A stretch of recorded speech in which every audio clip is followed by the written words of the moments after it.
Sun Tzu, el arte de la guerra. El arte de la guerra es el mejor libro de estrategia de todos los tiempos. Inspiró a Napoleón, Maquiavelo, Mao Zedong y muchas más figuras históricas. Este libro de 500.000 años de antigüedad es uno de los más importantes textos clásicos chinos en el que, a pesar del tiempo transcurrido, ninguna de sus máximas ha quedado anticuada, ni hay un solo consejo que hoy no sea útil. Pero la obra del general Sun Tzu no es únicamente un libro de práctica militar, sino un tratado que enseña la estrategia suprema de aplicar con sabiduría el conocimiento de la naturaleza humana en los momentos de confrontación. No es, por tanto, un libro sobre la guerra, es una obra para comprender las raíces de un conflicto y buscar una solución. La mejor victoria es vencer sin combatir, nos dice Sun Tzu, y esa es la distinción entre el hombre prudente y el ignorante. INTRODUCCION, Sun Tzu, el arte de la guerra. Sun Tzu fue un general chino que vivió alrededor del siglo V a.C. La colección de ensayos sobre el arte de la guerra atribuida a Sun Tzu es el tratado más antiguo que se conoce sobre el tema. A pesar de su antigüedad, los consejos de Sun Tzu siguen manteniendo vigencia. El arte de la guerra es el mejor libro de estrategia de todos los tiempos. Inspiró a Napoleón, Maquiavelo, Mao Zedong y muchas más figuras históricas. Este libro de 2500 años de antigüedad es uno de los más importantes textos clásicos chinos en el que, a pesar del tiempo transcurrido, ninguna de sus máximas ha quedado anticuada, ni hay un solo consejo que hoy no sea útil. Pero la obra del general Sun Tzu no es únicamente un libro de práctica militar, sino un tratado que enseña la estrategia suprema de aplicar con sabiduría el conocimiento de la naturaleza humana en los momentos de confrontación. No es, por tanto, un libro sobre la guerra, es una obra para comprender las raíces de un conflicto y buscar una solución. La mejor victoria es vencer sin combatir, nos dice Sun Tzu, y esa es la distinción entre el hombre prudente y el ignorante. La obra de Sun Tzu llegó por primera vez a Europa en el periodo anterior a la Revolución Francesa, en forma de una breve traducción realizada por el sacerdote jesuita J.J.M. Amiot. En las diversas traducciones que se han hecho desde entonces, se nombra ocasionalmente al autor como Sangu o Santzi. El núcleo de la filosofía de Sun Tzu sobre la guerra descansa en estos dos principios. Todo el arte de la guerra se basa en el engaño. El supremo arte de la guerra es someter al enemigo sin luchar. Las ideas de Sun Tzu se extendieron por el resto de Asia hasta llegar a Japón. Los japoneses adoptaron rápidamente estas enseñanzas y, posiblemente, añadieron algunas de su propia cosecha. Hay constancia de que el principal libro japonés sobre el tema, el libro de los 5 anillos, está influido por la filosofía de Sun Tzu, ya que su autor, Miyamoto Musashi, estudió el tratado de El arte de la guerra durante su formación como samurái. Habitualmente se hace referencia a las culturas orientales como culturas de estrategia y no es pequeña la influencia de Sun Tzu en este desarrollo cultural. Hoy en día, la filosofía del arte de la guerra ha ido más allá de los límites estrictamente militares, aplicándose a los negocios, los deportes, la diplomacia e incluso el comportamiento personal. Por ejemplo, muchas frases clave de los manuales modernos de gestión de empresas son prácticamente citas literales de la obra de Sun Tzu, cambiando, por ejemplo, ejército por empresa o armamento por recursos, sin ir más lejos. Las ideas siguen siendo completamente válidas a pesar de los 25 siglos transcurridos desde que se escribieron. Capítulo 1. Sobre la evaluación. Sun Tzu dice, la guerra es de vital importancia para el Estado, es el dominio de la vida o de la muerte, el camino hacia la supervivencia o la pérdida del imperio, es forzoso manejarla bien. No reflexionar seriamente sobre todo lo que le concierne es dar prueba de una culpable indiferencia en lo que respecta a la conservación o pérdida de lo que nos es más querido, y ello no debe ocurrir entre nosotros. Hay que valorarla en términos de 5 factores fundamentales y hacer comparaciones entre diversas condiciones de los bandos rivales con vistas a determinar el resultado de la guerra. El primero de estos factores es la doctrina, el segundo, el tiempo, el tercero, el terreno, el cuarto, el mando, y el quinto, la disciplina. La doctrina significa aquello que hace que el pueblo esté en armonía con su gobernante, de modo que le siga donde sea, sin temer por sus vidas ni a correr cualquier peligro. El tiempo significa el yin y el yang, la noche y el día, el frío y el calor, días despejados o lluviosos, y el cambio de las estaciones. El terreno implica las distancias, y hace referencia a donde es fácil o difícil desplazarse, y si es campo abierto o lugares estrechos, y esto influencia las posibilidades de supervivencia. El mando ha de tener como cualidades, sabiduría, sinceridad, benevolencia, coraje y disciplina. Por último, la disciplina ha de ser comprendida como la organización del ejército, las graduaciones y rangos entre los oficiales, la regulación de las rutas de suministros y la provisión de material militar al ejército. Estos 5 factores fundamentales han de ser conocidos por cada general. Aquel que los domina, vence; aquel que no, sale derrotado. Por lo tanto, al trazar los planes, han de compararse los siguientes 7 factores, valorando cada uno con el mayor cuidado. ¿Qué dirigente es más sabio y capaz? ¿Qué comandante posee el mayor talento? ¿Qué ejército obtiene ventajas de la naturaleza y el terreno? ¿En qué ejército se observan mejor las regulaciones y las instrucciones? ¿Qué tropas son más fuertes? ¿Qué ejército tiene oficiales y tropas mejor entrenadas? ¿Qué ejército administra recompensas y castigos de forma más justa? Mediante el estudio de estos 7 factores, seré capaz de adivinar cuál de los 2 bandos saldrá victorioso y cuál será derrotado. El general que siga mi consejo, es seguro que vencerá. Ese general ha de ser mantenido al mando. Aquel que ignore mi consejo, ciertamente será derrotado. Ese debe ser destituido. Tras prestar atención a mi consejo y planes, el general debe crear una situación que contribuya a su cumplimiento. Por situación quiero decir que debe tomar en consideración la situación del campo y actuar de acuerdo con lo que le es ventajoso. El arte de la guerra se basa en el engaño. Por lo tanto, cuando es capaz de atacar, ha de aparentar incapacidad; cuando las tropas se mueven, aparentar inactividad. Si está cerca del enemigo, ha de hacerle creer que está lejos; si está lejos, aparentar que se está cerca. Poner cebos para atraer al enemigo. Golpear al enemigo cuando está desordenado. Prepararse contra él cuando está seguro en todas partes. Evitarle durante un tiempo cuando es más fuerte. Si tu oponente tiene un temperamento colérico, intenta irritarle. Si es arrogante, trata de fomentar su egoísmo. Si las tropas enemigas se hallan bien preparadas tras una reorganización, intenta desordenarlas. Si están unidas, siembra la disensión entre sus filas. Ataca al enemigo cuando no está preparado y aparece cuando no te espera. Estas son las claves de la victoria para el estratega.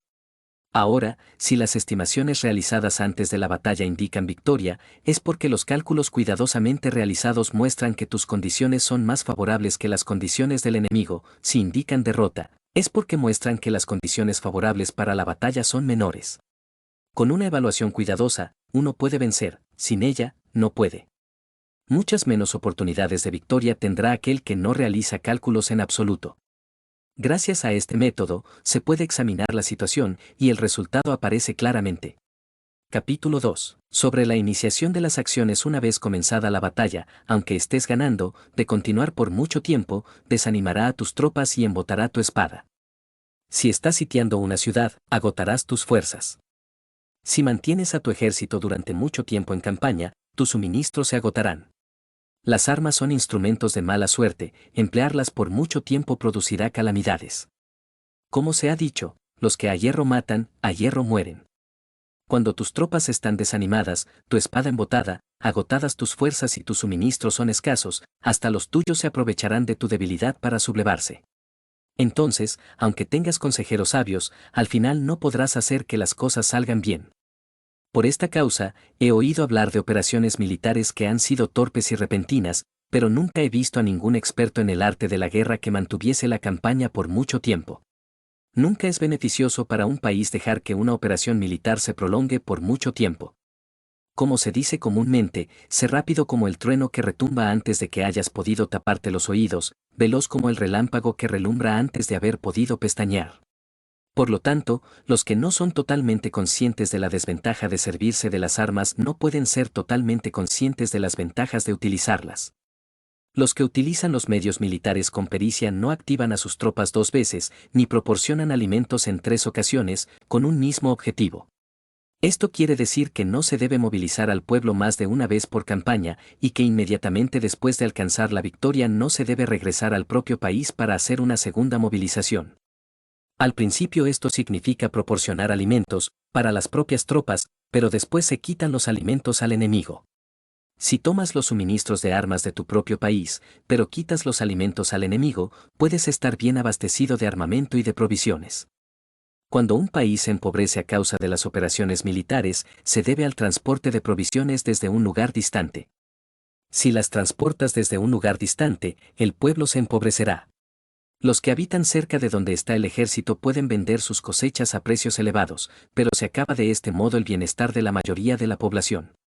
Cuando se transportan las provisiones muy lejos, la gente se arruina a causa del alto costo. En los mercados cercanos al ejército, los precios de las mercancías se aumentan. Por lo tanto, las largas campañas militares constituyen una lacra para el país. Cuando se agotan los recursos, los impuestos se recaudan bajo presión. Cuando el poder y los recursos se han agotado, se arruina el propio país. Se priva al pueblo de gran parte de su presupuesto, mientras que los gastos del gobierno para armamento se elevan. Los habitantes constituyen la base de un país, los alimentos son la felicidad del pueblo. El príncipe debe respetar este hecho y ser sobrio y austero en sus gastos públicos. En consecuencia, un general inteligente lucha por desproveer al enemigo de sus alimentos. Cada porción de alimentos tomados al enemigo equivale a 20 que te suministras a ti mismo. Así pues, lo que arrasa al enemigo es la imprudencia y la motivación de los tuyos en asumir los beneficios de los adversarios. Cuando recompenses a tus hombres con los beneficios que ostentaban los adversarios, los harás luchar por propia iniciativa, y así podrás tomar el poder y la influencia que tenía el enemigo. Es por esto por lo que se dice que donde hay grandes recompensas hay hombres valientes. Por consiguiente, en una batalla de carros, recompensa primero al que tome al menos 10 carros. Si recompensas a todo el mundo, no habrá suficiente para todos, así pues, ofrece una recompensa a un soldado para animar a todos los demás. Cambia sus colores, de los soldados enemigos hechos prisioneros, utilízalos mezclados con los tuyos. Trata bien a los soldados y préstales atención. Los soldados prisioneros deben ser bien tratados, para conseguir que en el futuro luchen para ti. A esto se llama vencer al adversario e incrementar por añadidura tus propias fuerzas. Si utilizas al enemigo para derrotar al enemigo, serás poderoso en cualquier lugar a donde vayas. Así pues, lo más importante en una operación militar es la victoria y no la persistencia. Esta última no es beneficiosa.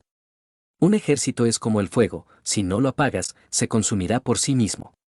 Por lo tanto, sabemos que el que está a la cabeza del ejército está a cargo de las vidas de los habitantes y de la seguridad de la nación. Capítulo 3. Sobre las proposiciones de la victoria y la derrota como regla general, es mejor conservar a un enemigo intacto que destruirlo. Capturar a sus soldados para conquistarlos y dominas a sus jefes. Un general decía, practica las artes marciales, calcula la fuerza de tus adversarios, haz que pierdan su ánimo y dirección, de manera que aunque el ejército enemigo esté intacto sea inservible, esto es ganar sin violencia. Si destruyes al ejército enemigo y matas a sus generales, asaltas sus defensas disparando, reúnes a una muchedumbre y usurpas un territorio, todo esto es ganar por la fuerza.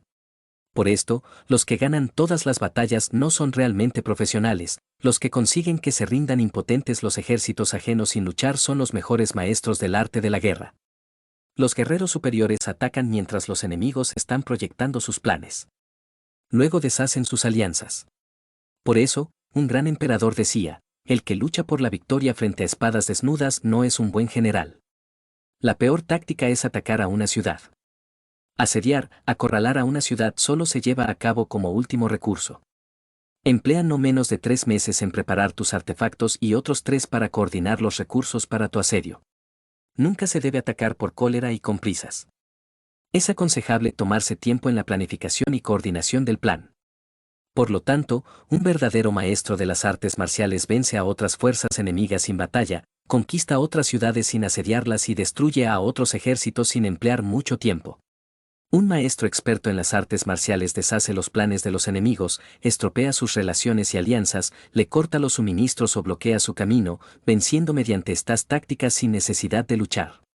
Es imprescindible luchar contra todas las facciones enemigas para obtener una victoria completa, de manera que su ejército no quede acuartelado y el beneficio sea total.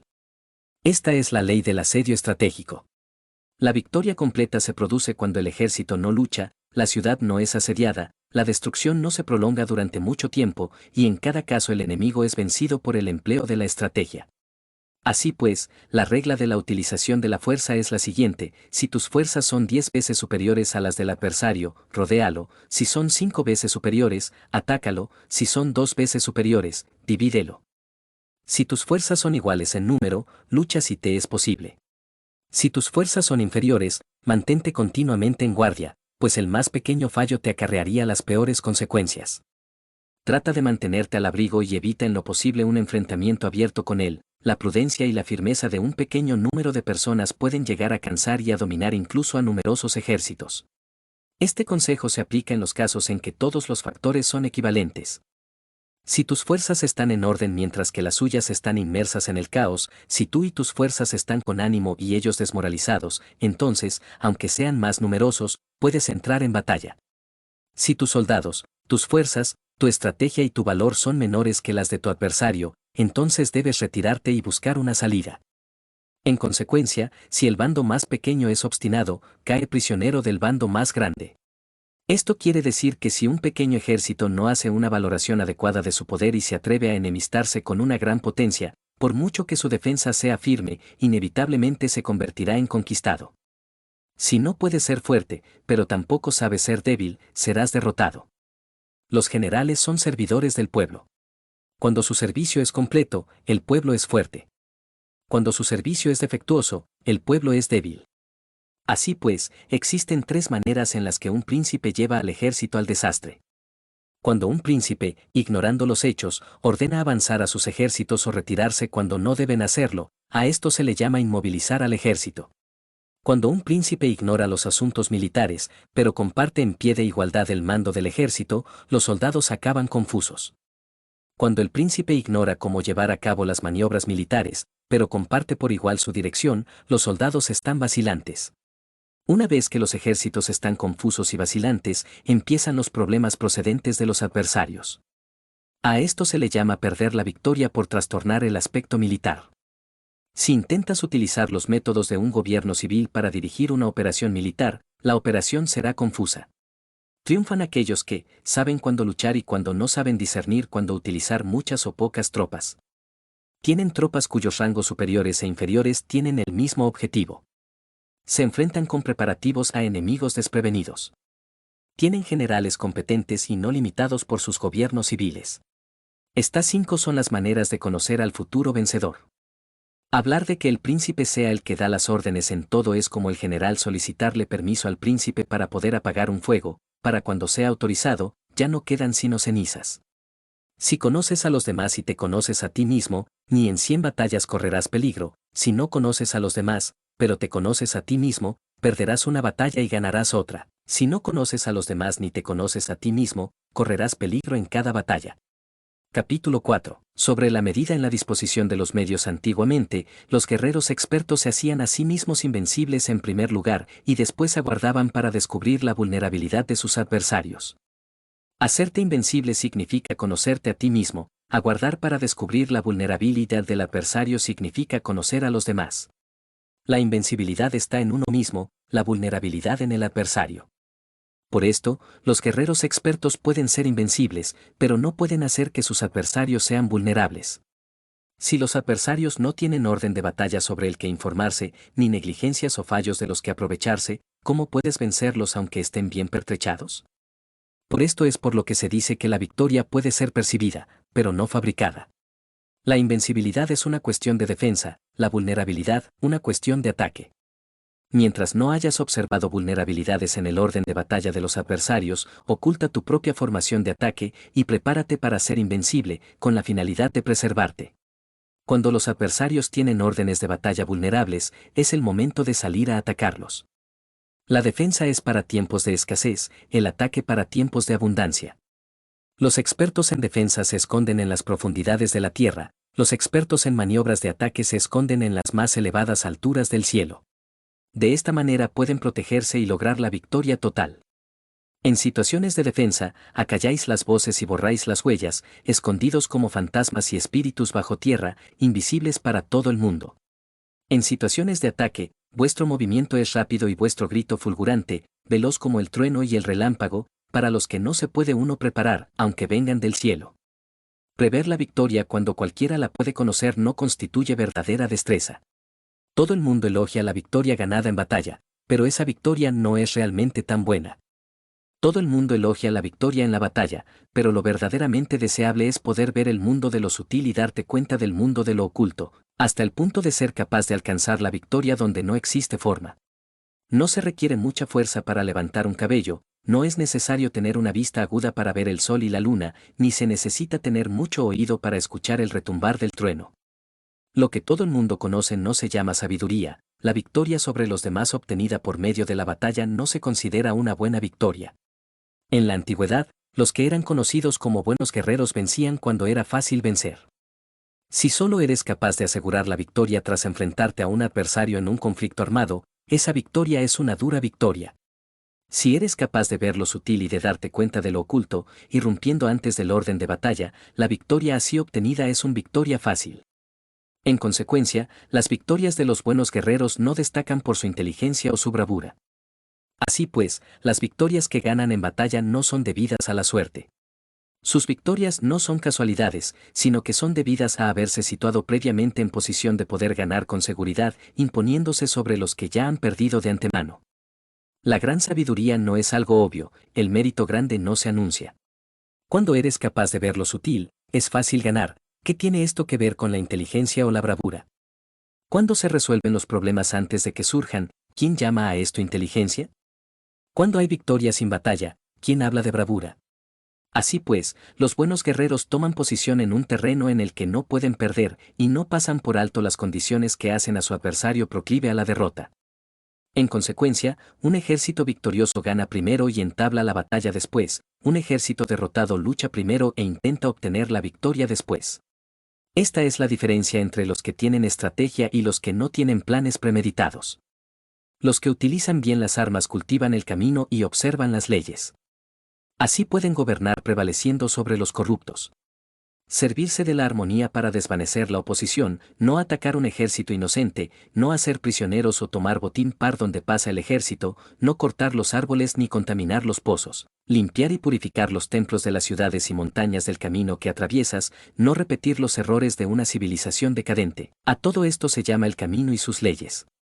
Cuando el ejército está estrictamente disciplinado, hasta el punto en que los soldados morirían antes que desobedecer las órdenes, y las recompensas y los castigos merecen confianza y están bien establecidos. Cuando los jefes y oficiales son capaces de actuar de esta forma, pueden vencer a un príncipe enemigo corrupto. Las reglas militares son 5: medición, valoración, cálculo, comparación y victoria.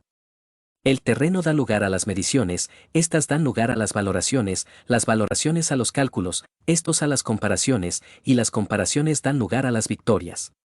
Mediante las comparaciones de las dimensiones puedes conocer dónde se halla la victoria o la derrota. En consecuencia, un ejército victorioso es como 1 kilo comparado con 1 gramo, un ejército derrotado es como 1 gramo comparado con 1 kilo. Cuando el que gana consigue que su pueblo vaya a la batalla como si estuviera dirigiendo una gran corriente de agua hacia un cañón profundo, esto es una cuestión de orden de batalla. Cuando el agua se acumula en un cañón profundo, nadie puede medir su cantidad, lo mismo que nuestra defensa no muestra su forma. Cuando se suelta el agua, se precipita hacia abajo como un torrente, de manera tan irresistible como nuestro propio ataque. Capítulo 5. Sobre la firmeza. La fuerza es la energía acumulada o la que se percibe. Esto es muy cambiante. Los expertos son capaces de vencer al enemigo creando una percepción favorable en ellos, así obtener la victoria sin necesidad de ejercer su fuerza. Gobernar sobre muchas personas como si fueran poco es una cuestión de dividirlas en grupos o sectores, es organización. Batallar contra un gran número de tropas como si fueran pocas es una cuestión de demostrar la fuerza, símbolos y señales. Se refiere a lograr una percepción de fuerza y poder en la oposición. En el campo de batalla se refiere a las formaciones y banderas utilizadas para desplegar las tropas y coordinar sus movimientos. Lograr que el ejército sea capaz de combatir contra el adversario sin ser derrotado es una cuestión de emplear métodos ortodoxos o heterodoxos. La ortodoxia y la heterodoxia no es algo fijo, sino que se utilizan como un ciclo. Un emperador que fue un famoso guerrero y administrador, hablaba de manipular las percepciones de los adversarios sobre lo que es ortodoxo y heterodoxo, y después atacar inesperadamente, combinando ambos métodos hasta convertirlo en uno, volviéndose así indefinible para el enemigo. Que el efecto de las fuerzas sea como el de piedras arrojadas sobre huevos, es una cuestión de lleno y vacío. Cuando induces a los adversarios a atacarte en tu territorio, su fuerza siempre está vacía, en desventaja, mientras que no compitas en lo que son los mejores, tu fuerza siempre estará llena. Atacar con lo vacío contra lo lleno es como arrojar piedras sobre huevos, de seguro se rompen. Cuando se entabla una batalla de manera directa, la victoria se gana por sorpresa. El ataque directo es ortodoxo. El ataque indirecto es heterodoxo. Solo hay dos clases de ataques en la batalla, el extraordinario por sorpresa y el directo ordinario, pero sus variantes son innumerables. Lo ortodoxo y lo heterodoxo se originan recíprocamente, como un círculo sin comienzo ni fin. ¿Quién podría agotarlos? Cuando la velocidad del agua que fluye alcanza el punto en el que puede mover las piedras, esta es la fuerza directa. Cuando la velocidad y maniobrabilidad del halcón es tal que puede atacar y matar, esto es precisión. Lo mismo ocurre con los guerreros expertos, su fuerza es rápida, su precisión certera. Su fuerza es como disparar una catapulta, su precisión es dar en el objetivo previsto y causar el efecto esperado. El desorden llega del orden, la cobardía surge del valor, la debilidad brota de la fuerza. Si quieres fingir desorden para convencer a tus adversarios y distraerlos, primero tienes que organizar el orden, porque solo entonces puedes crear un desorden artificial. Si quieres fingir cobardía para conocer la estrategia de los adversarios, primero tienes que ser extremadamente valiente, porque solo entonces puedes actuar como tímido de manera artificial. Si quieres fingir debilidad para inducir la arrogancia en tus enemigos, primero has de ser extremadamente fuerte porque solo entonces puedes pretender ser débil. El orden y el desorden son una cuestión de organización, la cobardía es una cuestión valentía y la de ímpetu, la fuerza y la debilidad son una cuestión de la formación en la batalla. Cuando un ejército tiene la fuerza del ímpetu, percepción, incluso el tímido se vuelve valiente, cuando pierde la fuerza del ímpetu, incluso el valiente se convierte en tímido. Nada está fijado en las leyes de la guerra, éstas se desarrollan sobre la base del ímpetu. Con astucia se puede anticipar y lograr que los adversarios se convenzan a sí mismos cómo proceder y moverse, les ayuda a caminar por el camino que les traza. Hace moverse a los enemigos con la perspectiva del triunfo, para que caigan en la emboscada. Los buenos guerreros buscan la efectividad en la batalla a partir de la fuerza del ímpetu, percepción, y no dependen solo de la fuerza de sus soldados. Son capaces de escoger a la mejor gente, desplegarlos adecuadamente y dejar que la fuerza del ímpetu logre sus objetivos. Cuando hay entusiasmo, convicción, orden, organización, recursos, compromiso de los soldados, tienes la fuerza del ímpetu y el tímido es valeroso. Así es posible asignar a los soldados por sus capacidades, habilidades y encomendarle deberes y responsabilidades adecuadas. El valiente puede luchar, el cuidadoso puede hacer de centinela y el inteligente puede estudiar, analizar y comunicar. Cada cual es útil. Hacer que los soldados luchen permitiendo que la fuerza del ímpetu haga su trabajo es como hacer rodar rocas. Las rocas permanecen inmóviles cuando están en un lugar plano, pero ruedan en un plano inclinado, se quedan fijas cuando son cuadradas, pero giran si son redondas. Por lo tanto, cuando se conduce a los hombres a la batalla con astucia, el impulso es como rocas redondas que se precipitan montaña abajo, esta es la fuerza que produce la victoria. Capítulo 6. Sobre lo lleno y lo vacío los que anticipan, se preparan y llegan primero al campo de batalla y esperan al adversario están en posición descansada, los que llegan los últimos al campo de batalla, los que improvisan y entablan la lucha quedan agotados. Los buenos guerreros hacen que los adversarios vengan a ellos, y de ningún modo se dejan atraer fuera de su fortaleza. Si haces que los adversarios vengan a ti para combatir, su fuerza estará siempre vacía. Si no sales a combatir, tu fuerza estará siempre llena. Este es el arte de vaciar a los demás y de llenarte a ti mismo. Lo que impulsa a los adversarios a venir hacia ti por propia decisión es la perspectiva de ganar. Lo que desanima a los adversarios de ir hacia ti es la probabilidad de sufrir daños. Cuando los adversarios están en posición favorable, debes cansarlos. Cuando están bien alimentados, cortar los suministros. Cuando están descansando, hacer que se pongan en movimiento. Ataca inesperadamente, haciendo que los adversarios se agoten corriendo para salvar sus vidas. Interrumpe sus provisiones, arrasa sus campos y corta sus vías de aprovisionamiento. Aparece en lugares críticos y ataca donde menos se lo esperen, haciendo que tengan que acudir al rescate. Aparece donde no puedan ir, se dirige hacia donde menos se lo esperen. Para desplazarte cientos de kilómetros sin cansancio, atraviesa tierras despobladas. Atacar un espacio abierto no significa solo un espacio en el que el enemigo no tiene defensa. Mientras su defensa no sea estricta, el lugar no esté bien guardado, los enemigos se desperdigarán ante ti, como si estuvieras atravesando un territorio despoblado. Para tomar infaliblemente lo que atacas, ataca donde no haya defensa. Para mantener una defensa infaliblemente segura, defiende donde no haya ataque. Así, en el caso de los que son expertos en el ataque, sus enemigos no saben por dónde atacar. Cuando se cumplen las instrucciones, las personas son sinceramente leales y comprometidas, los planes y preparativos para la defensa implantados con firmeza, siendo tan sutil y reservado que no se revelan las estrategias de ninguna forma, y los adversarios se sienten inseguros, y su inteligencia no les sirve para nada. Sé extremadamente sutil, discreto, hasta el punto de no tener forma. Sé completamente misterioso y confidencial, hasta el punto de ser silencioso. De esta manera podrás dirigir el destino de tus adversarios. Para avanzar sin encontrar resistencia, arremete por sus puntos débiles.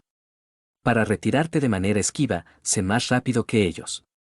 Las situaciones militares se basan en la velocidad, llega como el viento, muévete como el relámpago, y los adversarios no podrán vencerte. Por lo tanto, cuando quieras entrar en batalla, incluso si el adversario está atrincherado en una posición defensiva, no podrá evitar luchar si atacas en el lugar en el que debe acudir irremediablemente al rescate. Cuando no quieras entrar en batalla, incluso si trazas una línea en el terreno que quieres conservar, el adversario no puede combatir contigo porque le das una falsa pista. Esto significa que cuando los adversarios llegan para atacarte, no luchas con ellos, sino que estableces un cambio estratégico para confundirlos y llenarlos de incertidumbre. Por consiguiente, cuando induces a otros a efectuar una formación, mientras que tú mismo permaneces sin forma, estás concentrado, mientras que tu adversario está dividido. Haz que los adversarios vean como extraordinario lo que es ordinario para ti, haz que vean como ordinario lo que es extraordinario para ti. Esto es inducir al enemigo a efectuar una formación. Una vez vista la formación del adversario, concentras tus tropas contra él. Como tu formación no está a la vista, el adversario dividirá cegaramente sus fuerzas. Cuando estás concentrado formando una sola fuerza, mientras que el enemigo está dividido en 10, estás atacando a una concentración de 1 contra 10, así que tus fuerzas superan a las suyas. Si puedes atacar a unos pocos soldados con muchos, diezmarás el número de tus adversarios. Cuando estás fuertemente atrincherado, te has hecho fuerte tras buenas barricadas y no dejas filtrar ninguna información sobre tus fuerzas, sal afuera sin información precisa, ataca y conquista de manera incontenible. No han de conocer dónde piensas librar la batalla, porque cuando no se conoce, el enemigo destaca muchos puestos de vigilancia, y en el momento en el que se establecen numerosos puestos solo tienes que combatir contra pequeñas unidades. Así pues, cuando su vanguardia está preparada, su retaguardia es defectuosa, y cuando su retaguardia está preparada, su vanguardia presenta puntos débiles. Las preparaciones de su ala derecha significarán carencia en su ala izquierda. Las preparaciones por todas partes significará ser vulnerable por todas partes. Esto significa que cuando las tropas están de guardia en muchos lugares, están forzosamente desperdigadas en pequeñas unidades. Cuando se dispone de pocos soldados se está a la defensiva contra el adversario, el que dispone de muchos hace que el enemigo tenga que defenderse. Cuantas más defensas induces a adoptar a tu enemigo, más debilitado quedará. Así, si conoces el lugar y la fecha de la batalla, puedes acudir a ella aunque estés a 1000 kilómetros de distancia. Si no conoces el lugar y la fecha de la batalla, entonces tu flanco izquierdo no puede salvar al derecho, tu vanguardia no puede salvar a tu retaguardia, y tu retaguardia no puede salvar a tu vanguardia, ni siquiera en un territorio de unas pocas docenas de kilómetros. Si tienes muchas más tropas que los demás, ¿cómo puede ayudarte este factor para obtener la victoria? Si no conoces el lugar y la fecha de la batalla, aunque tus tropas sean más numerosas que las de ellos, ¿cómo puedes saber si vas a ganar o a perder? Así pues, se dice que la victoria puede ser creada. Si haces que los adversarios no sepan el lugar y la fecha de la batalla, siempre puedes vencer. Incluso si los enemigos son numerosos, puede hacerse que no entren en combate. Por tanto, haz tu valoración sobre ellos para averiguar sus planes y determinar qué estrategia puede tener éxito y cuál no. Incítalos a la acción para descubrir cuál es el esquema general de sus movimientos y descansa. Haz algo por o en contra de ellos para su atención, de manera que puedas de ellos para descubrir sus hábitos de comportamiento de ataque y de defensa. Indúcelos a adoptar formaciones específicas para conocer sus puntos flacos. Esto significa utilizar muchos métodos para confundir y perturbar al enemigo con el objetivo de observar sus formas de respuesta hacia ti. Después de haberlas observado, actúas en consecuencia, de manera que puedes saber qué clase de situaciones significan vida y cuáles significan muerte. Pruébalos para averiguar sus puntos fuertes y sus puntos débiles. Por lo tanto, el punto final de la formación de un ejército es llegar a la no forma. Cuando no tienes forma, Los informadores no pueden descubrir nada, ya que la información no puede crear una estrategia. Una vez que no tienes forma perceptible, no dejas huellas que puedan ser seguidas. Los informadores no encuentran ninguna grieta por donde mirar y los que están a cargo de la planificación no pueden establecer ningún plan realizable. La victoria sobre multitudes mediante formaciones precisas debe ser desconocida por las multitudes. Todo el mundo conoce la forma mediante la que resultó vencedor, pero nadie conoce la forma mediante la que aseguró la victoria. En consecuencia, la victoria en la guerra no es repetitiva, sino que adapta su forma continuamente. Determinar los cambios apropiados significa no repetir las estrategias previas para obtener la victoria. Para lograrla, puedo adaptarme desde el principio a cualquier formación que los adversarios puedan adoptar. Las formaciones son como el agua, la naturaleza del agua es evitar lo alto e ir hacia abajo, la naturaleza de los ejércitos es evitar lo lleno y atacar lo vacío. El flujo del agua está determinado por la tierra. La victoria viene determinada por el adversario. Así pues, un ejército no tiene formación constante, lo mismo que el agua no tiene forma constante, se llama genio a la capacidad de obtener la victoria cambiando y adaptándose según el enemigo. Capítulo 7. Sobre el enfrentamiento directo e indirecto. La regla ordinaria para el uso del ejército es que el mando del ejército reciba órdenes de las autoridades civiles y después reúne y concentra a las tropas, acuartelándolas juntas. Nada es más difícil que la lucha armada. Luchar con otros cara a cara para conseguir ventajas es lo más arduo del mundo. La dificultad de la lucha armada es hacer cercanas las distancias largas y convertir los problemas en ventajas. Mientras que das la apariencia de estar muy lejos, empiezas tu camino y llegas antes que el enemigo. Por lo tanto, haces que su ruta sea larga, atrayéndole con la esperanza de ganar. Cuando emprendes la marcha después que los otros y llegas antes que ellos, conoces la estrategia de hacer que las distancias sean cercanas. Sírvete de una unidad especial para engañar al enemigo atrayéndole a una falsa persecución, haciéndole creer que el grueso de tus fuerzas está muy lejos, entonces, lanzas una fuerza de ataque sorpresa que llega antes, aunque emprendió el camino después. Por consiguiente, la lucha armada puede ser provechosa y puede ser peligrosa. Para el experto es provechosa, para el inexperto peligrosa. Movilizar a todo el ejército para el combate en aras de obtener alguna ventaja tomaría mucho tiempo, pero combatir por una ventaja con un ejército incompleto tendría como resultado una falta de recursos.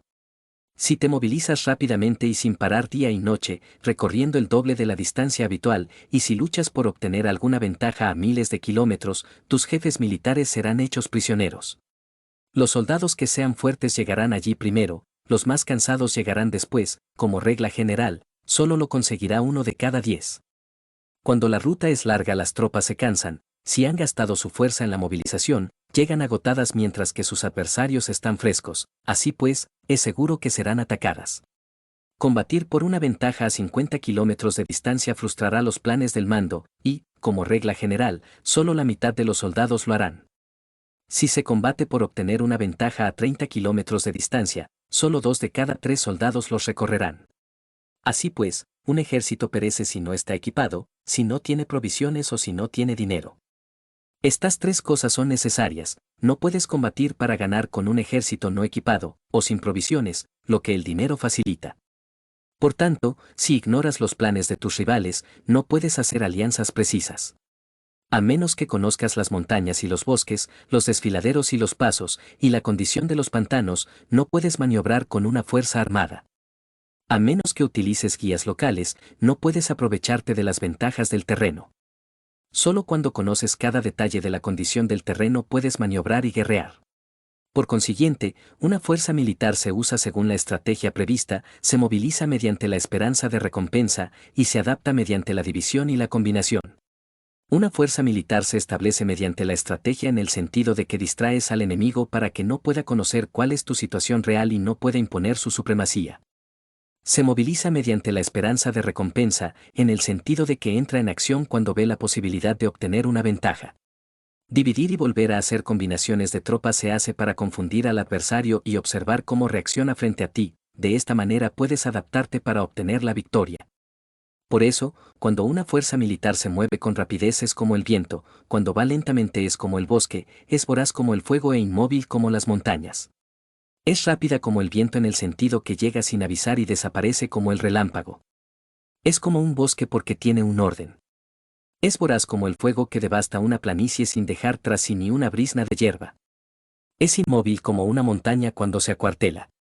Es tan difícil de conocer como la oscuridad, su movimiento es como un trueno que retumba. Para ocupar un lugar, divide a tus tropas. Para expandir tu territorio, divide los beneficios. La regla general de las operaciones militares es desproveer de alimentos al enemigo todo lo que se pueda. Sin embargo, en localidades donde la gente no tiene mucho, es necesario dividir a las tropas en grupos más pequeños para que puedan tomar en diversas partes lo que necesitan, ya que solo así tendrán suficiente.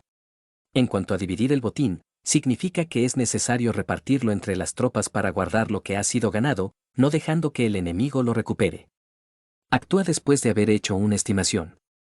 Gana el que conoce primero la medida de lo que está lejos y lo que está cerca, esta es la regla general de la lucha armada. El primero que hace el movimiento es el invitado, el último es el anfitrión. El invitado lo tiene difícil, el anfitrión lo tiene fácil. Cerca y lejos significan desplazamiento, el cansancio, el hambre y el frío surgen del desplazamiento. Un antiguo libro que trata de asuntos militares dice, las palabras no son escuchadas, para eso se hacen los símbolos y los tambores. Las banderas y los estandartes se hacen a causa de la ausencia de visibilidad. Símbolos, tambores, banderas y estandartes se utilizan para concentrar y unificar los oídos y los ojos de los soldados. Una vez que están unificados, el valiente no puede actuar solo, ni el tímido puede retirarse solo, esta es la regla general del empleo de un grupo. Unificar los oídos y los ojos de los soldados significa hacer que miren y escuchen al unísono de manera que no caigan en la confusión y el desorden. Las señales se utilizan para indicar direcciones e impedir que los individuos vayan a donde se les antoje. Así pues, en batallas nocturnas, utiliza fuegos y tambores, y en batallas diurnas sírvete de banderas y estandartes para manipular los oídos y los ojos de los soldados. Utiliza muchas señales para confundir las percepciones del enemigo y hacerle temer tu temible poder militar. De esta forma, haces desaparecer la energía de sus ejércitos y desmoralizas a sus generales. En primer lugar, has de ser capaz de mantenerte firme en tu propio corazón, solo entonces puedes desmoralizar a los generales enemigos. Por esto, la tradición afirma que los habitantes de otros tiempos tenían la firmeza para desmoralizar, y la antigua ley de los que conducían carros de combate decía que cuando la mente original es firme, la energía fresca es victoriosa. De este modo, la energía de la mañana está llena de ardor, la del mediodía decae y la energía de la noche se retira. En consecuencia, los expertos en el manejo de las armas prefieren la energía entusiasta, atacan la decadente y la que se bate en retirada. Son ellos los que dominan la energía. Cualquier débil en el mundo se dispone a combatir en un minuto si se siente animado, pero cuando se trata realmente de tomar las armas y de entrar en batalla, es poseído por la energía. Cuando esta energía se desvanece, se detendrá, estará asustado y se arrepentirá de haber comenzado. La razón por la que esa clase de ejércitos miran por encima del hombro a enemigos fuertes, lo mismo que miran a las doncellas vírgenes, es porque se están aprovechando de su agresividad, estimulada por cualquier causa. Utilizar el orden para enfrentarse al desorden, utilizar la calma para enfrentarse con los que se agitan, esto es dominar el corazón. A menos que tu corazón esté totalmente abierto y tu mente en orden, no puedes esperar ser capaz de adaptarte a responder sin límites, a manejar los acontecimientos de manera infalible, a enfrentarte a dificultades graves e inesperadas sin turbarte, dirigiendo cada cosa sin confusión. Dominar la fuerza es esperar a los que vienen de lejos, aguardar con toda comodidad a los que se han fatigado, y con el estómago saciado a los hambrientos. Esto es lo que se quiere decir cuando se habla de atraer a otros hacia donde estás, al tiempo que evitas ser inducido a ir hacia donde están ellos. Evitar la confrontación contra formaciones de combate bien ordenadas y no atacar grandes batallones constituye el dominio de la adaptación. Por tanto, la regla general de las operaciones militares es no enfrentarse a una gran montaña ni oponerse al enemigo de espaldas a esta. Esto significa que si los adversarios están en un terreno elevado, no debes atacarles cuesta arriba, y que cuando efectúan una carga cuesta abajo, no debes hacerles frente. No persigas a los enemigos cuando finjan una retirada, ni ataques tropas expertas. Si los adversarios huyen de repente antes de agotar su energía, seguramente hay emboscadas esperándote para atacar a tus tropas, en este caso, debes retener a tus oficiales para que no se lancen en su persecución. No consumas la comida de sus soldados. Si el enemigo abandona de repente sus provisiones, éstas han de ser probadas antes de ser comidas, por si están envenenadas. No detengas a ningún ejército que esté en camino a su país. Bajo estas circunstancias, un adversario luchará hasta la muerte. Hay que dejarle una salida a un ejército rodeado. Muéstrales una manera de salvar la vida para que no estén dispuestos a luchar hasta la muerte, y así podrás aprovecharte para atacarles. No presiones a un enemigo desesperado. Un animal agotado seguirá luchando, pues esa es la ley de la naturaleza. Estas son las leyes de las operaciones militares. Capítulo 8. Sobre los 9 cambios. Por lo general, las operaciones militares están bajo el del gobernante civil para dirigir al ejército. El general no debe levantar su campamento en un terreno difícil. Deja que se establezcan relaciones diplomáticas en las fronteras. No permanezcas en un territorio árido ni aislado. Cuando te halles en un terreno cerrado, prepara alguna estrategia y muévete. Cuando te halles en un terreno mortal, lucha. Terreno cerrado significa que existen lugares escarpados que te rodean por todas partes, de manera que el enemigo tiene movilidad, que puede llegar e irse con libertad, pero a ti te es difícil salir y volver. Cada ruta debe ser estudiada para que sea la mejor. Hay rutas que no debes usar, ejércitos que no han de ser atacados, ciudades que no deben ser rodeadas, terrenos sobre los que no se debe combatir, y órdenes de gobernantes civiles que no deben ser obedecidas. En consecuencia, los generales que conocen las variables posibles para aprovecharse del terreno saben cómo manejar las fuerzas armadas. Si los generales no saben cómo adaptarse de manera ventajosa, aunque conozcan la condición del terreno, no pueden aprovecharse de él. Si están al mando de ejércitos, pero ignoran las artes de la total adaptabilidad, aunque conozcan el objetivo a lograr, no pueden hacer que los soldados luchen por él. Si eres capaz de ajustar la campaña a cambiar conforme al ímpetu de las fuerzas, entonces la ventaja no cambia, y los únicos que son perjudicados son los enemigos. Por esta razón, no existe una estructura permanente. Si puedes comprender totalmente este principio, puedes hacer que los soldados actúen en la mejor forma posible. Por lo tanto, las consideraciones de la persona inteligente siempre incluyen el analizar objetivamente el beneficio y el daño. Cuando considera el beneficio, su acción se expande; cuando considera el daño, sus problemas pueden resolverse. El beneficio y el daño son interdependientes, y los sabios los tienen en cuenta. Por ello, lo que retiene a los adversarios es el daño, lo que les mantiene ocupados es la acción, y lo que les motiva es el beneficio. Cansa a los enemigos manteniéndolos ocupados y no dejándoles respirar. Pero antes de lograrlo, tienes que realizar previamente tu propia labor. Esa labor consiste en desarrollar un ejército fuerte, un pueblo próspero, una sociedad armoniosa y una manera ordenada de vivir. Así pues, la norma general de las operaciones militares consiste en no contar con que el enemigo no acuda, sino confiar en tener los medios de enfrentarte a él; no contar con que el adversario no ataque, sino confiar en poseer lo que no puede ser atacado. Si puedes recordar siempre el peligro cuando estás a salvo y el caos en tiempos de orden, permanece atento al peligro y al caos mientras no tengan todavía forma, y evítalos antes de que se presenten. Esta es la mejor estrategia de todas. Por esto, existen 5 rasgos que son peligrosos en los generales. Los que están dispuestos a morir, pueden perder la vida; los que quieren preservar la vida, pueden ser hechos prisioneros; los que son dados a los apasionamientos irracionales, pueden ser ridiculizados; los que son muy puritanos, pueden ser deshonrados; los que son compasivos, pueden ser turbados. Si te presentas en un lugar que con toda seguridad los enemigos se precipitarán a defender, las personas compasivas se apresurarán invariablemente a rescatar a sus habitantes, causándose a sí mismos problemas y cansancio.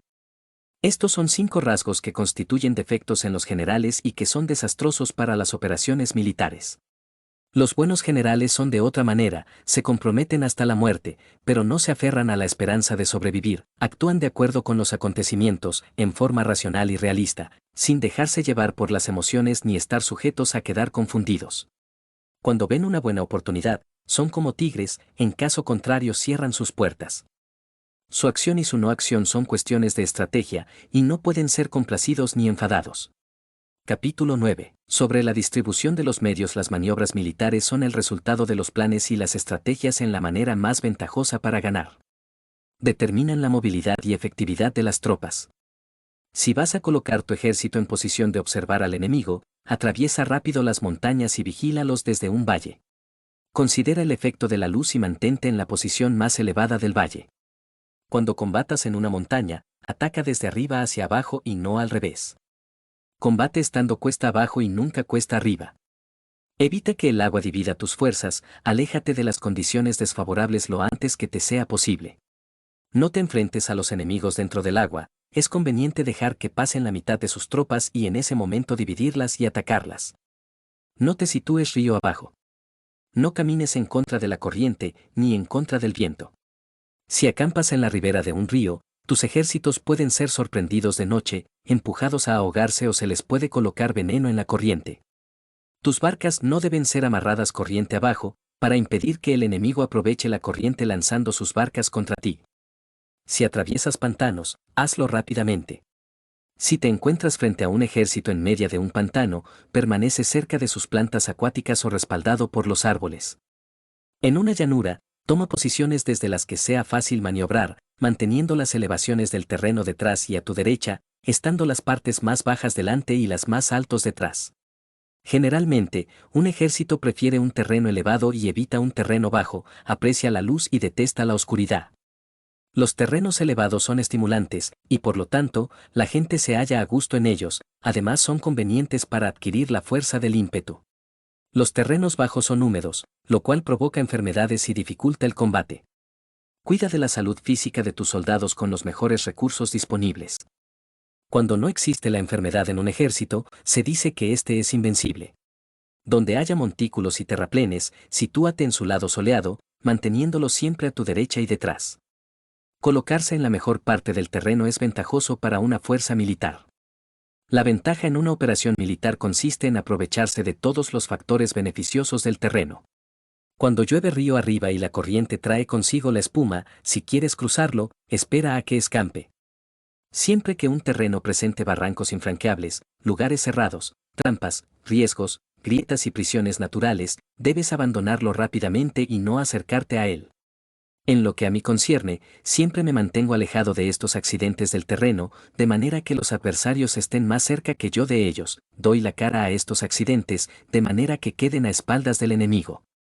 Entonces estás en situación ventajosa, y él tiene condiciones desfavorables. Cuando un ejército se está desplazando, si atraviesa territorios montañosos con muchas corrientes de agua y pozos, o pantanos cubiertos de juncos, o bosques vírgenes llenos de árboles y vegetación, es imprescindible escudriñarlos totalmente y con cuidado, ya que estos lugares ayudan a las emboscadas y a los espías. Es esencial bajar del caballo y escudriñar el terreno, por si existen tropas escondidas para tenderte una emboscada. También podría ser que hubiera espías al acecho observándote y escuchando tus instrucciones y movimientos. Cuando el enemigo está cerca, pero permanece en calma, quiere decir que se halla en una posición fuerte. Cuando está lejos pero intenta provocar hostilidades, quiere que avances. Si, además, su posición es accesible, eso quiere decir que le es favorable. Si un adversario no conserva la posición que le es favorable por las condiciones del terreno y se sitúa en otro lugar conveniente, debe ser porque existe alguna ventaja táctica para obrar de esta manera. Si se mueven los árboles, es que el enemigo se está acercando. Si hay obstáculos entre los matorrales, es que has tomado un mal camino. La idea de poner muchos obstáculos entre la maleza es hacerte pensar que existen tropas emboscadas escondidas en medio de ella. Si los pájaros alzan el vuelo, hay tropas emboscadas en el lugar. Si los animales están asustados, existen tropas atacantes. Si se elevan columnas de polvo altas y espesas, hay carros que se están acercando, si son bajas y anchas, se acercan soldados a pie. Humaredas esparcidas significan que se está cortando leña. Pequeñas polvaredas que van y vienen indican que hay que levantar el campamento. Si los emisarios del enemigo pronuncian palabras humildes mientras que éste incrementa sus preparativos de guerra, esto quiere decir que va a avanzar. Cuando se pronuncian palabras altisonantes y se avanza ostentosamente, es señal de que el enemigo se va a retirar. Si sus emisarios vienen con palabras humildes, envía espías para observar al enemigo y comprobarás que está aumentando sus preparativos de guerra. Cuando los carros ligeros salen en primer lugar y se sitúan en los flancos, están estableciendo un frente de batalla. Si los emisarios llegan pidiendo la paz sin firmar un tratado, significa que están tramando algún complot. Si el enemigo dispone rápidamente a sus carros en filas de combate, es que está esperando refuerzos. No se precipitarán para un encuentro ordinario si no entienden que les ayudará, o debe haber una fuerza que se halla a distancia y que es esperada en un determinado momento para unir sus tropas y atacarte. Conviene anticipar, prepararse inmediatamente para esta eventualidad. Si la mitad de sus tropas avanza y la otra mitad retrocede, es que el enemigo piensa atraerte a una trampa. El enemigo está fingiendo en este caso confusión y desorden para incitarte a que avances. Si los soldados enemigos se apoyan unos en otros, es que están hambrientos. Si los aguadores beben en primer lugar, es que las tropas están sedientas. Si el enemigo ve una ventaja pero no la aprovecha, es que está cansado. Si los pájaros se reúnen en el campo enemigo, es que el lugar está vacío. Si hay pájaros sobrevolando una ciudad, el ejército ha huido. Si se producen llamadas nocturnas, es que los soldados enemigos están atemorizados. Tienen miedo y están inquietos, y por eso se llaman unos a otros. Si el ejército no tiene disciplina, esto quiere decir que el general no es tomado en serio. Si los estandartes se mueven, es que está sumido en la confusión. Las señales se utilizan para unificar el grupo, así pues, si se desplaza de acá para allá sin orden ni concierto, significa que sus filas están confusas. Si sus emisarios muestran irritación, significa que están cansados. Si matan sus caballos para obtener carne, es que los soldados carecen de alimentos. Cuando no tienen marmitas y no vuelven a su campamento, son enemigos completamente desesperados. Si se producen murmuraciones, faltas de disciplina y los soldados hablan mucho entre sí, quiere decir que se ha perdido la lealtad de la tropa. Las murmuraciones describen la expresión de los verdaderos sentimientos, las faltas de disciplina indican problemas con los superiores. Cuando el mando ha perdido la lealtad de las tropas, los soldados se hablan con franqueza entre sí sobre los problemas con sus superiores. Si se otorgan numerosas recompensas, es que el enemigo se halla en un callejón sin salida. Cuando se ordenan demasiados castigos, es que el enemigo está desesperado. Cuando la fuerza de su ímpetu está agotada, otorgan constantes recompensas para tener contentos a los soldados, para evitar que se rebelen en masa. Cuando los soldados están tan agotados que no pueden cumplir las órdenes, son castigados una y otra vez para restablecer la autoridad. Ser violento al principio y terminar después temiendo a los propios soldados es el colmo de la ineptitud. Los emisarios que acuden con actitud conciliatoria indican que el enemigo quiere una tregua. Si las tropas enemigas se enfrentan a ti con ardor, pero demoran el momento de entrar en combate sin abandonar no obstante el terreno, has de observarlos cuidadosamente. Están preparando un ataque por sorpresa. En asuntos militares, no es necesariamente más beneficioso ser superior en fuerzas, solo evitar actuar con violencia innecesaria, es suficiente con consolidar tu poder, hacer estimaciones sobre el enemigo y conseguir reunir tropas, eso es todo. El enemigo que actúa aisladamente, que carece de estrategia y que toma a la ligera a sus adversarios, inevitablemente acabará siendo derrotado. Si tu plan no contiene una estrategia de retirada o posterior al ataque, sino que confías exclusivamente en la fuerza de tus soldados y tomas a la ligera a tus adversarios sin valorar su condición, con toda seguridad caerás prisionero. Si se castiga a los soldados antes de haber conseguido que sean leales al mando, no obedecerán, y si no obedecen, serán difíciles de emplear. Tampoco podrán ser empleados si no se lleva a cabo ningún castigo, incluso después de haber obtenido su lealtad. Cuando existe un sentimiento subterráneo de aprecio y confianza, y los corazones de los soldados están ya vinculados al mando, si se relaja la disciplina, los soldados se volverán arrogantes y será imposible emplearlos. Por lo tanto, dirígelos mediante el arte civilizado y unifícalos mediante las artes marciales, esto significa una victoria continua. Arte civilizado significa humanidad y artes marciales significan reglamentos. Mándalos con humanidad y benevolencia, unifícalos de manera estricta y firme. Cuando la benevolencia y la firmeza son evidentes, es posible estar seguro de la victoria. Cuando las órdenes se dan de manera clara, sencilla y consecuente a las tropas, éstas las aceptan. Cuando las órdenes son confusas, contradictorias y cambiantes, las tropas no las aceptan o no las entienden. Cuando las órdenes son razonables, justas, sencillas, claras y consecuentes, existe una satisfacción recíproca entre el líder y el grupo. Capítulo 10. Sobre la topología. Algunos terrenos son fáciles, otros difíciles, algunos neutros, otros estrechos, accidentados o abiertos. Cuando el terreno sea accesible, sé el primero en establecer tu posición, eligiendo las alturas soleadas, una posición que sea adecuada para transportar los suministros, así tendrás ventaja cuando libres la batalla. Cuando estés en un terreno difícil de salir, estás limitado. En este terreno, si tu enemigo no está preparado, puedes vencer si sigues adelante, pero si el enemigo está preparado y sigues adelante, tendrás muchas dificultades para volver de nuevo a él, lo cual jugará en contra tuya. Cuando es un terreno desfavorable para ambos bandos, se dice que es un terreno neutro. En un terreno neutro, incluso si el adversario te ofrece una ventaja, no te aproveches de ella, retírate, induciendo a salir a la mitad de las tropas enemigas, y entonces caes sobre él aprovechándote de esta condición favorable. En un terreno estrecho, si eres el primero en llegar, debes ocuparlo totalmente y esperar al adversario. Si él llega antes, no lo persigas y bloquea a los desfiladeros. Persíguelos solo si no los bloquea. En terreno accidentado, si eres el primero en llegar, debes ocupar sus puntos altos y soleados y esperar al adversario. Si éste los ha ocupado antes, retírate y no lo persigas. En un terreno abierto, la fuerza del ímpetu se encuentra igualada y es difícil provocarle a combatir de manera desventajosa para él. Entender estas 6 clases de terreno es la responsabilidad principal del general y es imprescindible considerarlos. Estas son las configuraciones del terreno, los generales que las ignoran salen derrotados. Así pues, entre las tropas están las que huyen, las que se retraen, las que se derrumban, las que se rebelan y las que son derrotadas. Ninguna de estas circunstancias constituyen desastres naturales, sino que son debidas a los errores de los generales. Las tropas que tienen el mismo ímpetu, pero que atacan en proporción de 1 contra 10, salen derrotadas. Los que tienen tropas fuertes pero cuyos oficiales son débiles, quedan retraídos.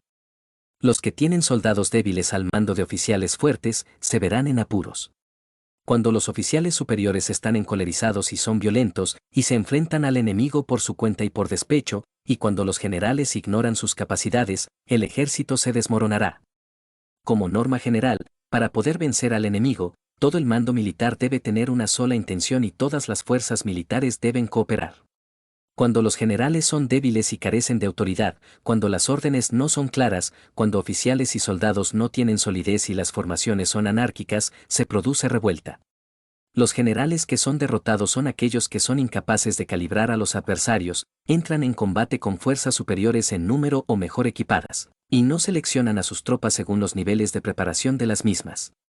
Si empleas soldados sin seleccionar a los preparados de los no preparados, a los arrojados y a los timoratos, te estás buscando tu propia derrota.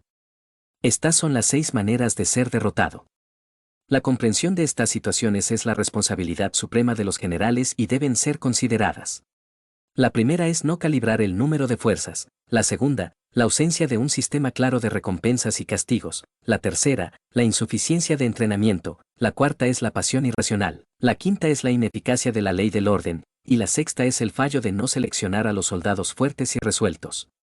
La configuración del terreno puede ser un apoyo para el ejército, para los jefes militares, el curso de la acción adecuada es calibrar al adversario para asegurar la victoria y calcular los riesgos y las distancias. Salen vencedores los que libran batallas conociendo estos elementos, salen derrotados los que luchan ignorándolos.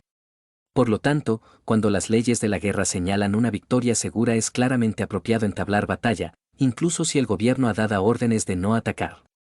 Si las leyes de la guerra no indican una victoria segura, es adecuado no entrar en batalla, aunque el gobierno haya dado la orden de atacar. De este modo se avanza sin pretender la gloria, se ordena la retirada sin evitar la responsabilidad, con el único propósito de proteger a la población y en beneficio también del gobierno. Así se rinde un servicio valioso a la nación. Avanzar y retirarse en contra de las órdenes del gobierno no se hace por interés personal, sino para salvaguardar las vidas de la población y en auténtico beneficio del gobierno. Servidores de esta talla son muy útiles para un pueblo. Mira por tus soldados como miras por un recién nacido. Así estarán dispuestos a seguirte hasta los valles más profundos, cuida de tus soldados como cuidas de tus queridos hijos, y morirán gustosamente contigo. Pero si eres tan amable con ellos que no los puedes utilizar, si eres tan indulgente que no les puedes dar órdenes, tan informal que no puedes disciplinarlos, tus soldados serán como niños mimados y, por lo tanto, inservibles. Las recompensas no deben utilizarse solas, ni debe confiarse solamente en los castigos. En caso contrario, las tropas, como niños mimosos, se acostumbran a disfrutar o a quedar resentidas por todo. Esto es dañino y los vuelve inservibles. Si sabes que tus soldados son capaces de atacar, pero ignoras si el enemigo es invulnerable a un ataque, tienes solo la mitad de posibilidades de ganar. Si sabes que tu enemigo es vulnerable a un ataque, pero ignoras si tus soldados son capaces de atacar, solo tienes la mitad de posibilidades de ganar. Si sabes que el enemigo es vulnerable a un ataque y tus soldados pueden llevarlo a cabo, pero ignora si la condición del terreno es favorable para la batalla, tienes la mitad de probabilidades de vencer. Por lo tanto, los que conocen las artes marciales no pierden el tiempo cuando efectúan sus movimientos, ni se agotan cuando atacan. Debido a esto se dice que cuando te conoces a ti mismo y conoces a los demás, la victoria no es un peligro, cuando conoces el cielo y la tierra, la victoria es inagotable. Capítulo 11 sobre las 9 clases de terreno. Conforme a las leyes de las operaciones militares, existen 9 clases de terreno. Si intereses locales luchan entre sí en su propio territorio, a este se le llama terreno de dispersión. Cuando los soldados están apegados a su casa y combaten cerca de su hogar, pueden ser dispersados con facilidad. Cuando penetras en un territorio ajeno, pero no lo haces en profundidad, a este se le llama territorio ligero. Esto significa que los soldados pueden regresar fácilmente. El territorio que puede resultarte ventajoso si lo tomas, y ventajoso al enemigo si es el quien lo conquista, se llama terreno clave. Un terreno de lucha inevitable es cualquier enclave defensivo o paso estratégico. Un territorio igualmente accesible para ti y para los demás se llama terreno de comunicación. El territorio que está rodeado por 3 territorios rivales y es el primero en proporcionar libre acceso a él a todo el mundo se llama terreno de intersección. El terreno de intersección es aquel en el que convergen las principales vías de comunicación uniéndolas entre sí, sé el primero en ocuparlo, y la gente tendrá que ponerse de tu lado. Si lo obtienes, te encuentras seguro, si lo pierdes, corres peligro. Cuando penetras en profundidad en un territorio ajeno, y dejas detrás muchas ciudades y pueblos, a este terreno se le llama difícil. Es un terreno del que es difícil regresar. Cuando atraviesas montañas boscosas, desfiladeros abruptos u otros accidentes difíciles de atravesar, a esto se le llama terreno desfavorable. Cuando el acceso es estrecho y la salida es tortuosa, de manera que una pequeña unidad enemiga puede atacarte, aunque tus tropas sean más numerosas, a este se le llama terreno cercado. Si eres capaz de una gran adaptación, puedes atravesar este territorio. Si solo puedes sobrevivir en un territorio luchando con rapidez, y si es fácil morir si no lo haces, a este se le llama terreno mortal. Las tropas que se encuentran en un terreno mortal están en la misma situación que si se encontraran en una barca que se hunde o en una casa ardiendo. Así pues, no combatas en un terreno de dispersión, no te detengas en un terreno ligero, no ataques en un terreno clave, ocupado por el enemigo, no dejes que tus tropas sean divididas en un terreno de comunicación. En terrenos de intersección, establece comunicaciones, en terrenos difíciles, entra aprovisionado, en terrenos desfavorables, continúa marchando, en terrenos cercados, haz planes, en terrenos mortales, lucha. En un terreno de dispersión, los soldados pueden huir. Un terreno ligero es cuando los soldados han penetrado en territorio enemigo, pero todavía no tienen las espaldas cubiertas, por eso, sus mentes no están realmente concentradas y no están listos para la batalla. No es ventajoso atacar al enemigo en un terreno clave, lo que es ventajoso es llegar el primero a él. No debe permitirse que quede aislado el terreno de comunicación para poder servirse de las rutas de suministros. En terrenos de intersección, estarás a salvo si estableces alianzas, si las pierdes, te encontrarás en peligro. En terrenos difíciles, entrar aprovisionado significa reunir todo lo necesario para estar allí mucho tiempo. En terrenos desfavorables, ya que no puedes atrincherarte en ello, debes apresurarte a salir. En terrenos cercados, introduce tácticas sorpresivas. Si las tropas caen en un terreno mortal, todo el mundo luchará de manera espontánea. Por esto se dice, sitúa a las tropas en un terreno mortal y sobrevivirán. Los que eran antes considerados como expertos en el arte de la guerra eran capaces de hacer que el enemigo perdiera contacto entre su vanguardia y su retaguardia, la confianza entre las grandes y las pequeñas unidades, el interés recíproco para el bienestar de los diferentes rangos, el apoyo mutuo entre gobernantes y gobernados, el alistamiento de soldados y la coherencia de sus ejércitos. Estos expertos entraban en acción cuando les era ventajoso, y se retenían en caso contrario. Introducían cambios para confundir al enemigo, atacándolos aquí y allá, aterrorizándolos y sembrando en ellos la confusión, de tal manera que no les daban tiempo para hacer planes. Se podría preguntar cómo enfrentarse a fuerzas enemigas numerosas y bien organizadas que se dirigen hacia ti. La respuesta es quitarles en primer lugar algo que aprecien y después te escucharán. La rapidez de acción es el factor esencial de la condición de la fuerza militar, aprovechándose de los errores de los adversarios, desplazándose por caminos que no esperan y atacando cuando no están en guardia. Esto significa que para aprovecharse de la falta de preparación, de visión y de cautela de los adversarios, es necesario actuar con rapidez, y que si dudas, esos errores no te servirán de nada. En una invasión, por regla general, cuanto más se adentran los invasores en el territorio ajeno, más fuertes se hacen, hasta el punto de que el gobierno nativo no puede ya expulsarlos. Escoge campos fértiles, y las tropas tendrán suficiente para comer. Cuida de su salud y evita el cansancio, consolida su energía, aumenta su fuerza. Que los movimientos de tus tropas y la preparación de tus planes sean insondables. Consolida la energía más entusiasta de tus tropas, ahorra las fuerzas sobrantes, mantén en secreto tus formaciones y tus planes, permaneciendo insondable para los enemigos, y espera a que se produzca un punto vulnerable para avanzar. Sitúa a tus tropas en un punto que no tenga salida, de manera que tengan que morir antes de poder escapar. Porque, ante la posibilidad de la muerte, que no estarán dispuestas a hacer. Los guerreros dan entonces lo mejor de sus fuerzas. Cuando se hallan ante un grave peligro, pierden el miedo. Cuando no hay ningún sitio a donde ir, permanecen firmes, cuando están totalmente implicados en un terreno, se aferran a él. Si no tienen otra opción, lucharán hasta el final. Por esta razón, los soldados están vigilantes sin tener que ser estimulados, se alistan sin tener que ser llamados a filas, son amistosos sin necesidad de promesas, y se puede confiar en ellos sin necesidad de órdenes. Esto significa que cuando los combatientes se encuentran en peligro de muerte, sea cual sea su rango, todos tienen el mismo objetivo y, por lo tanto, están alertas sin necesidad de ser estimulados. Tienen buena voluntad de manera espontánea y sin necesidad de recibir órdenes, y puede confiarse de manera natural en ellos sin promesas ni necesidad de jerarquía. Prohíbe los augurios para evitar las dudas, y los soldados nunca te abandonarán. Si tus soldados no tienen riquezas, no es porque las desdeñen. Si no tienen más longevidad, no es porque no quieran vivir más tiempo. El día en que se da la orden de marcha, los soldados lloran. Así pues, una operación militar preparada con pericia debe ser como una serpiente veloz que contraataca con su cola cuando alguien le ataca por la cabeza, contraataca con la cabeza cuando alguien le ataca por la cola y contraataca con cabeza y cola cuando alguien le ataca por el medio. Esta imagen representa el método de una línea de batalla que responde velozmente cuando es atacada. Un manual de 8 formaciones clásicas de batalla dice: haz del frente la retaguardia, haz de la retaguardia el frente, con 4 cabezas y 8 colas. Haz que la cabeza esté en todas partes, y cuando el enemigo arremeta por el centro, cabeza y cola acudirán al rescate. Puede preguntarse la cuestión de si es posible hacer que una fuerza militar sea como una serpiente rápida. La respuesta es afirmativa. Incluso las personas que se tienen antipatía, encontrándose en el mismo barco, se ayudarán entre sí en caso de peligro de zozobrar. Es la fuerza de la situación la que hace que esto suceda. Por esto, no basta con depositar la confianza en caballos atados y ruedas fijadas. Se atan los caballos para formar una línea de combate estable, y se fijan las ruedas para hacer que los carros no se puedan mover.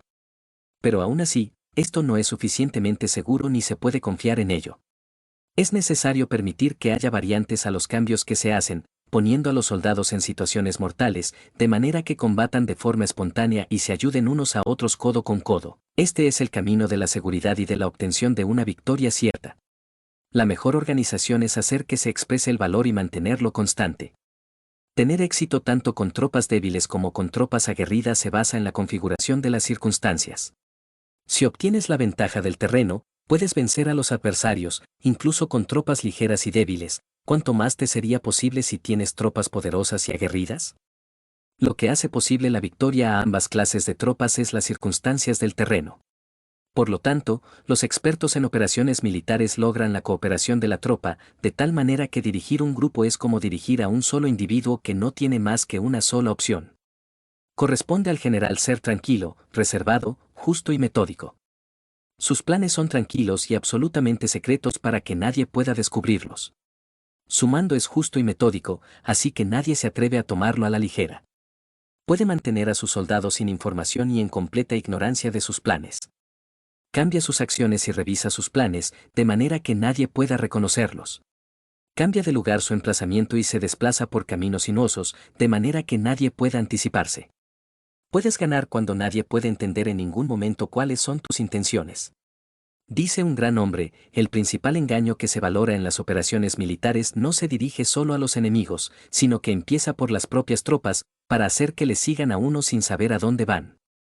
Cuando un general fija una meta a sus tropas, es como el que sube a un lugar elevado y después retira la escalera. Cuando un general se adentra muy en el interior del territorio enemigo, está poniendo a prueba todo su potencial. Ha hecho quemar las naves a sus tropas y destruir sus casas, así las conduce como un rebaño y todos ignoran hacia dónde se encaminan. Incumbe a los generales reunir a los ejércitos y ponerlos en situaciones peligrosas. También han de examinar las adaptaciones a los diferentes terrenos, las ventajas de concentrarse o dispersarse, y las pautas de los sentimientos y situaciones humanas. Cuando se habla de ventajas y de desventajas de la concentración y de la dispersión, quiere decir que las pautas de los comportamientos humanos cambian según los diferentes tipos de terreno. En general, la pauta general de los invasores es unirse cuando están en el corazón del territorio enemigo, pero tienden a dispersarse cuando están en las franjas fronterizas. Cuando dejas tu territorio y atraviesas la frontera en una operación militar, te hallas en un terreno aislado. Cuando es accesible desde todos los puntos, es un terreno de comunicación. Cuando te adentras en profundidad, estás en un terreno difícil.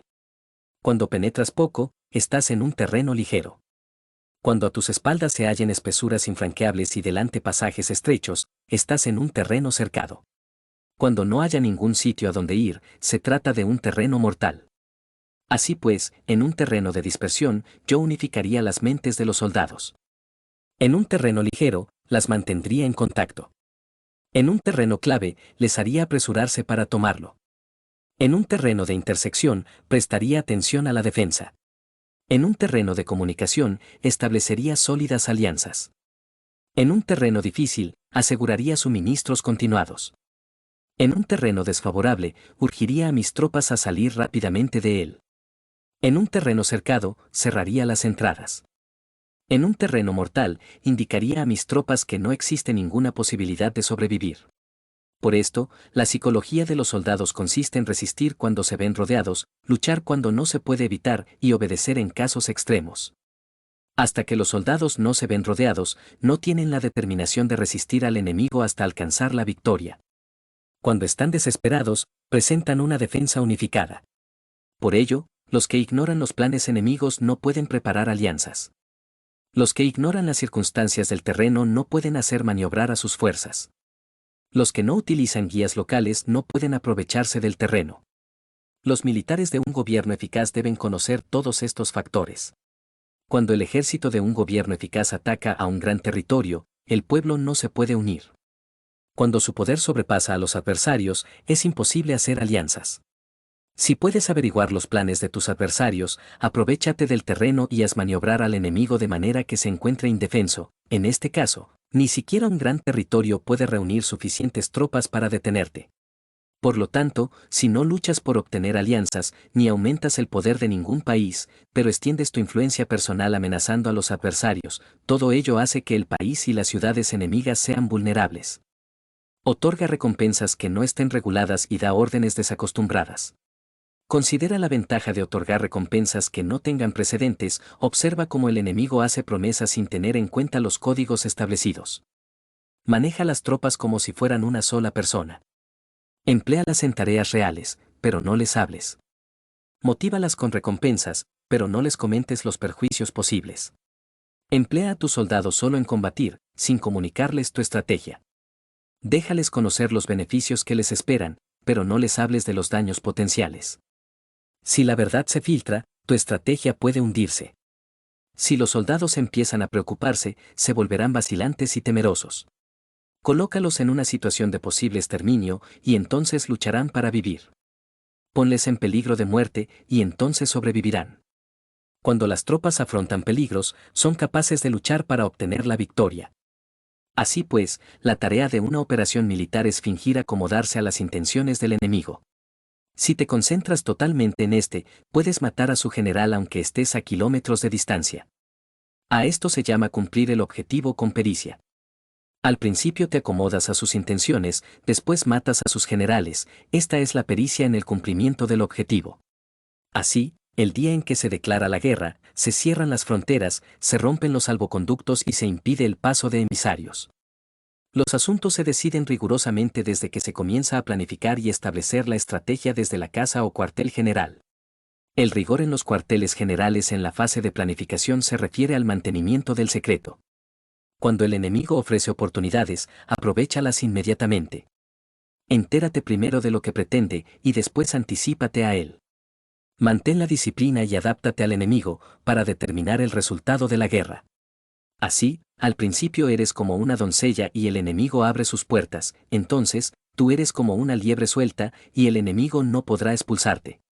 Capítulo 12. Sobre el arte de atacar por el fuego existen 5 clases de ataques mediante el fuego: quemar a las personas, quemar los suministros, quemar el equipo, quemar los almacenes y quemar las armas. El uso del fuego tiene que tener una base y exige ciertos medios. Existen momentos adecuados para encender fuegos, concretamente cuando el tiempo es seco y ventoso. Normalmente, en ataques mediante el fuego es imprescindible seguir los cambios producidos por este. Cuando el fuego está dentro del campamento enemigo, prepárate rápidamente desde fuera. Si los soldados se mantienen en calma cuando el fuego se ha declarado, espera y no ataques. Cuando el fuego alcance su punto álgido, síguelo, si puedes, si no, espera. En general, el fuego se utiliza para sembrar la confusión en el enemigo y así poder atacarle. Cuando el fuego puede ser prendido en campo abierto, no esperes a hacerlo en su interior, hazlo cuando sea oportuno. Cuando el fuego sea atizado para el viento, no ataques en dirección contraria a este. No es eficaz luchar contra el ímpetu del fuego, porque el enemigo luchará en este caso hasta la muerte. Si ha soplado el viento durante el día, a la noche amainará. Un viento diurno cesará al anochecer, un viento nocturno cesará al amanecer. Los ejércitos han de saber que existen variantes de las 5 clases de ataques mediante el fuego y adaptarse a estas de manera racional. No basta saber cómo atacar a los demás con el fuego, es necesario saber cómo impedir que los demás te ataquen a ti. Así pues, la utilización del fuego para apoyar un ataque significa claridad y la utilización del agua para apoyar un ataque significa fuerza. El agua puede incomunicar, pero no puede arrasar. El agua puede utilizarse para dividir a un ejército enemigo, de manera que su fuerza se desuna y la tuya se fortalezca. Ganar combatiendo o llevar a cabo un asedio victorioso sin recompensar a los que han hecho méritos trae mala fortuna y se hace merecedor de ser llamado avaro. Por eso se dice que un gobierno esclarecido lo tiene en cuenta y que un buen mando militar recompensa el mérito. No moviliza a sus tropas cuando no hay ventajas que obtener, ni actúa cuando no hay nada que ganar, ni luchan cuando no existe peligro. Las armas son instrumentos de mal augurio, y la guerra es un asunto peligroso. Es indispensable impedir una derrota desastrosa, y por lo tanto, no vale la pena movilizar un ejército por razones insignificantes, las armas solo deben utilizarse cuando no existe otro remedio. Un gobierno no debe movilizar un ejército por ira, y los jefes militares no deben provocar la guerra por cólera. Actúa cuando sea beneficioso, en caso contrario, desiste. La ira puede convertirse en alegría, y la cólera puede convertirse en placer, pero un pueblo destruido no puede hacérsele renacer, y la muerte no puede convertirse en vida. En consecuencia, un gobierno esclarecido presta atención a todo esto, y un buen mando militar lo tiene en cuenta. Esta es la manera de mantener a la nación a salvo y de conservar intacto a su ejército. Capítulo 13. Sobre la concordia y la discordia. Una operación militar significa un gran esfuerzo para el pueblo, y la guerra puede durar muchos años para obtener una victoria de un día. Así pues, fallar en conocer la situación de los adversarios por economizar en aprobar gastos para investigar y estudiar a la oposición es extremadamente inhumano, y no es típico de un buen jefe militar, de un consejero de gobierno, ni de un gobernante victorioso. Por lo tanto, lo que posibilita a un gobierno inteligente y a un mando militar sabio vencer a los demás y lograr triunfos extraordinarios con esa información esencial. La información previa no puede obtenerse de fantasmas ni espíritus, ni se puede tener por analogía, ni descubrir mediante cálculos. Debe obtenerse de personas que conozcan la situación del adversario. Existen 5 clases de espías: el espía nativo, el espía interno, el doble agente, el espía liquidable y el espía flotante. Cuando están activos todos ellos, nadie conoce sus rutas, a esto se le llama genio organizativo, y se aplica al gobernante. Los espías nativos se contratan entre los habitantes de una localidad. Los espías internos se contratan entre los funcionarios enemigos. Los agentes dobles se contratan entre los espías enemigos. Los espías liquidables transmiten falsos datos a los espías enemigos. Los espías flotantes vuelven para traer sus informes. Entre los funcionarios del régimen enemigo se hallan aquellos con los que se puede establecer contacto y a los que se puede sobornar para averiguar la situación de su país y descubrir cualquier plan que se trame contra ti. También pueden ser utilizados para crear desavenencias y desarmonía. En consecuencia, nadie en las Fuerzas Armadas es tratado con tanta familiaridad como los espías, ni a nadie se le otorgan recompensas tan grandes como a ellos, ni hay asunto más secreto que el espionaje. Si no se trata bien a los espías, pueden convertirse en renegados y trabajar para el enemigo. No se pueden utilizar a los espías sin sagacidad y conocimiento, no puede uno servirse de espías sin humanidad y justicia, no se puede obtener la verdad de los espías sin sutileza. Ciertamente, es un asunto muy delicado. Los espías son útiles en todas partes. Cada asunto requiere un conocimiento previo. Si algún asunto de espionaje es divulgado antes de que el espía haya informado, este y el que lo haya divulgado deben eliminarse. Siempre que quieras atacar a un ejército, asediar una ciudad o atacar a una persona, has de conocer previamente la identidad de los generales que la defienden, de sus aliados, sus visitantes, sus centinelas y de sus criados. Así pues, haz que tus espías averigüen todo sobre ellos. Siempre que vayas a atacar y a combatir, debes conocer primero los talentos de los servidores del enemigo, y así puedes enfrentarte a ellos según sus capacidades. Debes buscar a agentes enemigos que hayan venido a espiarte, sobornarlos e inducirlos a pasarse a tu lado, para poder utilizarlos como agentes dobles. Con la información obtenida de esta manera, puedes encontrar espías nativos y espías internos para contratarlos. Con la información obtenida de estos, puedes fabricar información falsa sirviéndote de espías liquidables. Con la información así obtenida, puedes hacer que los espías flotantes actúen según los planes previstos. Es esencial para un gobernante conocer las 5 clases de espionaje, y este conocimiento depende de los agentes dobles, así pues, estos deben ser bien tratados. Así, solo un gobernante brillante o un general sabio que pueda utilizar a los más inteligentes para el espionaje puede estar seguro de la victoria. El espionaje es esencial para las operaciones militares, y los ejércitos dependen de él para llevar a cabo sus acciones. No será ventajoso para el ejército actuar sin conocer la situación del enemigo, y conocer la situación del enemigo no es posible sin el espionaje. Fin.